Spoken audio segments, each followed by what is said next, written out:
A slow start does not automatically mean a wrong direction, especially in the first season of a new regulation cycle.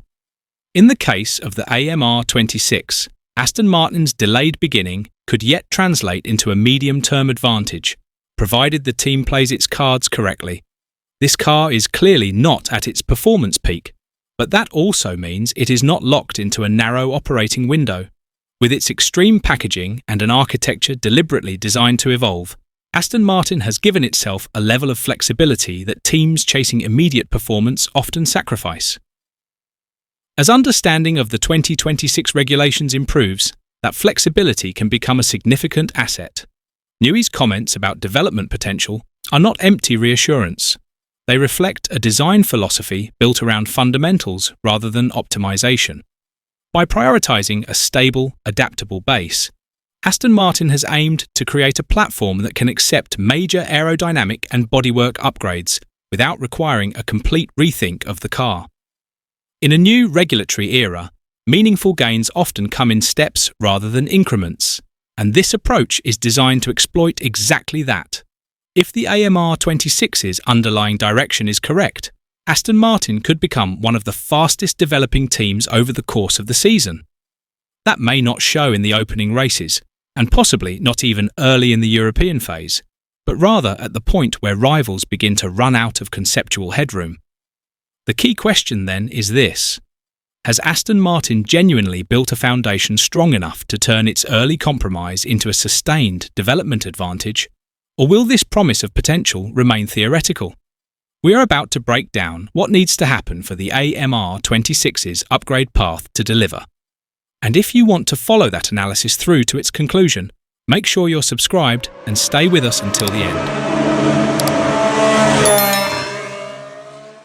From that starting point, it is important to understand why Aston Martin found itself in this position in the first place, because context matters enormously when judging what the AMR26 is and is not.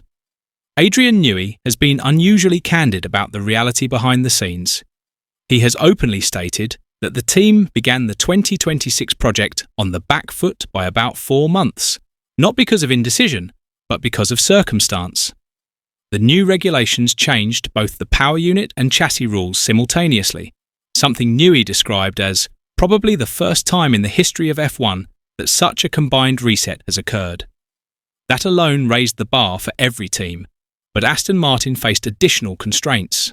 The AMR technology campus was still evolving, and crucially, the new core-weave wind tunnel was not fully operational until April. By Newey's own admission, Aston Martin did not get a model of the 2026 car into the tunnel until mid-April, whereas most rivals had been running since the aero testing ban lifted at the start of January. That put us on the back foot by about 4 months, Newey said, adding that it led to a very compressed research and design cycle. The result was a car that only came together at the last minute, which explains why Aston Martin was fighting simply to make it to the Barcelona shakedown. Those delays shaped everything that followed. With time severely limited, Aston Martin could not afford to pursue multiple design philosophies in parallel. Newey explained that the team chose a particular direction early and committed to it fully. That decision is visible in the AMR26's appearance. The car is tightly packaged, far more so than any Aston Martin has attempted since returning to Formula One, and features several solutions that Newey said haven't necessarily been done before.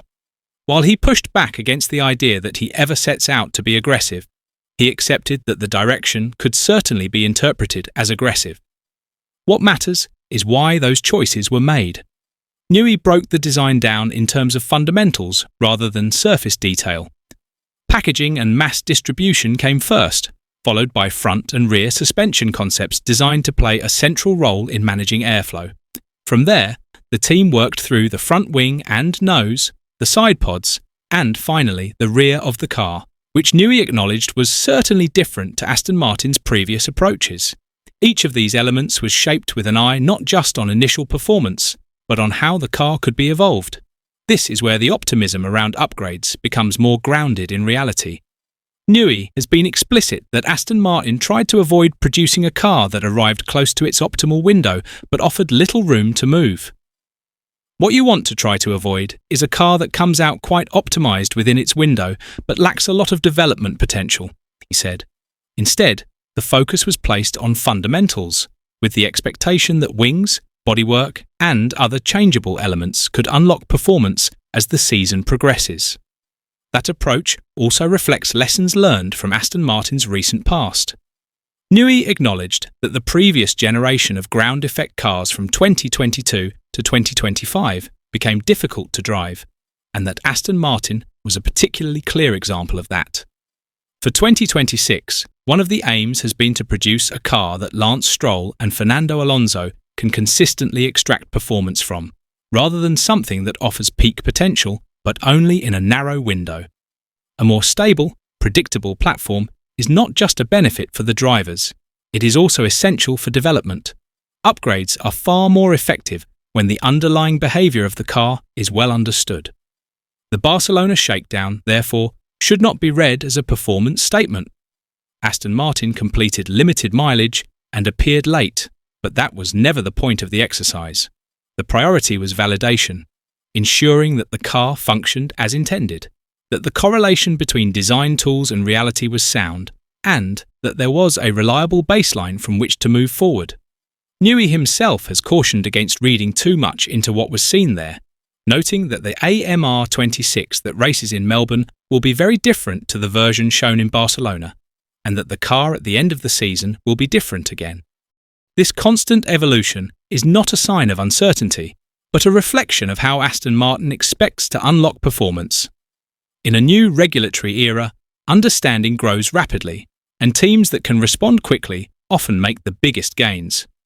By deliberately leaving headroom in the design, Aston Martin has positioned itself to take advantage of that phase, assuming the core direction is correct. Of course, that assumption is the critical caveat.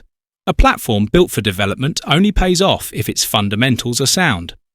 If the initial concept contains a flaw, then no amount of upgrade potential will compensate without major rework, which is costly in both time and resources. This is why the next phase of testing and the early races will be so important for Aston Martin. They are less about absolute lap time and more about confirming that the car responds to change in a predictable, positive way. Newey's confidence suggests that this is where Aston Martin believes it has made progress. He has spoken about the close collaboration between aerodynamicists and mechanical designers, noting that the tight packaging made life difficult for the latter, but that the team really embraced that philosophy and rose to the challenge. That level of integration is often what separates cars that stagnate from those that improve rapidly. If that integration holds, the AMR26 could follow a familiar Newey pattern. Historically, many of his most successful designs were not the outright benchmark at the very start of a new cycle, but they became formidable once development gathered pace. The difference here is that Aston Martin does not yet have the track record of execution that teams like Red Bull built over years. The ambition is clear, but the delivery still has to be proven. This is why expectations need to be framed carefully. Aston Martin is unlikely to shock the field immediately. The real test will come when the first major upgrade packages arrive, and when the team has enough data to push the concept harder. That is when the flexibility baked into the AMR26's architecture should start to pay dividends, if it is going to at all. So rather than asking whether the AMR26 is fast enough today, the more revealing question is how it changes over time. Does each update bring a clear step forward? Does the car's operating window expand rather than narrow? And does the team show the confidence to commit to its chosen direction rather than constantly course-correcting? As we move deeper into the season, those answers will become clearer. For now, Aston Martin has laid out its stall. Accept a compromise starting point in exchange for a potentially powerful development trajectory. Whether that trade-off proves inspired or costly will define not just the AMR26, but the credibility of Aston Martin's long-term project under Adrian Newey. And that brings us to the question that really matters. Are we looking at the early stages of a car that will quietly become one of the most improved machines of the 2026 season? Or is this another example of potential that never quite translates into results? Let me know what you think in the comments below, and tell me whether you believe Aston Martin has made the right call with the AMR26's philosophy.